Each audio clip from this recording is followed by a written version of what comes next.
Assalamu alaikum. Hello everyone. Welcome back to my channel. কেমন আছেন সবাই? আশা করি ভালো আছেন।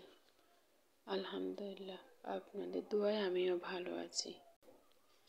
তো আমার সকালটা আজকে কিভাবে শুরু হলো সেটা আমি আপনাদের সাথে শেয়ার করলাম। তো আজকে সকাল সকাল উঠে ভাবলাম আজকে পরোটা বানাই।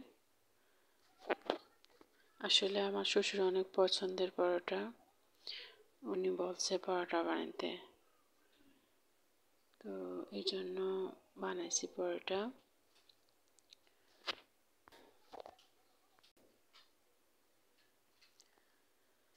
তো আমি মূলত পরোটা বানানোর পরে এরকম করে চাপ দিয়ে হাতে তালু দিয়ে চাপা দিলে পরোটাটা অনেক সফট হয়, একদম লেয়ার লেয়ার, রেস্টুরেন্টের পরোটার মতো মনে হয়। ওই জন্যই বেশি আমারও অনেক পছন্দের পরোটা এরকম করে বানালে। তো আমার পরোটা বানানো শেষ। তো আমার শ্বশুর শাশুড়িকে চা দিয়ে এখন আমি চা খেয়ে নিব।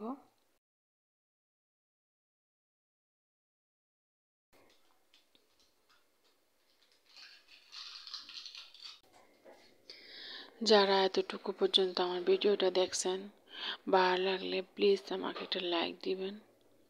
আর যারা আমার চ্যানেলে নতুন তারা আমাকে একটা সাবস্ক্রাইব করবেন। যারা সাবস্ক্রাইব করছেন তাদেরকে অসংখ্য ধন্যবাদ। তো এতটুকুতে আমার চা খাওয়া শেষ।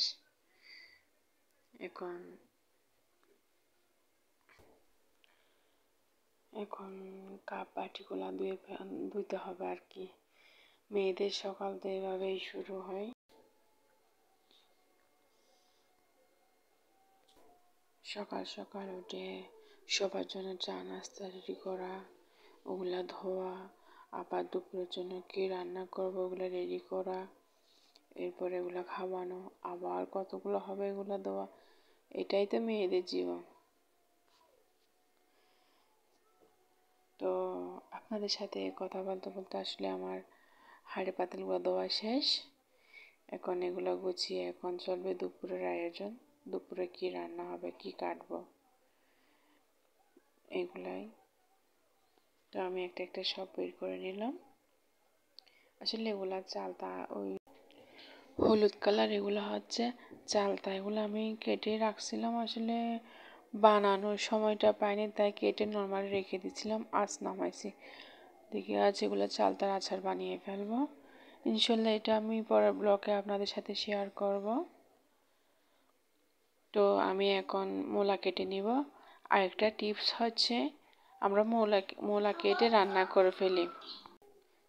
মূলাগুলা কেটে সুন্দর করে লবণ দিয়ে 15-20 মিনিট রেখে দিলে এগুলো রান্নার পরে মূলার একটা ঘ্রাণ থাকে, ওই ঘ্রাণটা থাকবে না। পরের বার থেকে আপনারা ট্রাই করে দেখতে পারেন এটা। তো আজ এখানে বিদায় নিলাম। সবাই ভালো থাকবেন, সুস্থ থাকবেন। আল্লাহ হাফেজ।